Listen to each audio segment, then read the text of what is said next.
Adunay 41 ka mga individual nga nalambigit sa illegal nga droga dakpan kini sa usa ka buwang operasyon sa Davao de Oro Police.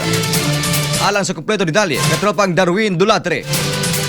XFM Report. Mukabat sa 41 ka individual ang malampusong naaresto sa pulisan sa Davao de Oro sa Anti-Illegal Drugs Operation sa naglain-laing dapit sa probinsya. Sa datos sa Davao de Oro Police Provincial Office o DDO-PPO gikan sa Abril 1 hangtod Abril 30, 2026 malampusong usab nga naaresto ang 34 ka mga wanted person. Dugang nene gipakusgan sa kapulisan ang implementasyon sa No Helmet No Travel Policy ubos sa RA 10054 alang sa kaluwasan sa mga motorista. Mukabat sa 116 ang naisyuhan og Temporary Operator's Permit o TOP o anaa sa 26 ang citation tickets. Samtang sa pagpakusog sa kumpanyang Batok Closed Firearms sa nagtumong nga mapugnan nga magamit kini sa mga krimen. Anaa sa mga 29 nga klaseng armas ang na-recover. Arestado usab ang 16 ka mga individual kansang nalambigit sa illegal nga sugal sa 8 ka illegal gambling operation nga gipahigayon. Padayon usab nga gipakusgan sa kapulisan ang implementasyon sa RA 4136 og Traffic Ordinance kunin mukabat sa 633 ang naisyuhan og TOP. Resmel 397 ka citation tickets. Samtang sumala ni DDPPO Provincial Director Police Colonel Cesario D. Duquiling Jr. Padayon ang pagpaningkamot sa kapulisan alang sa pagpalig-on sa disiplina, pagsumpo sa mga kalapasan o pagtunhay sa kaluwasan sa publiko sa tibuok probinsya. Aron mulig-on ang tuhod baka sugakod bisag magluhod magturbo melinanser matag dulog alang sa nagkayusang Pilipino para sa Pilipinas. Darwin Dulatre, XFM News.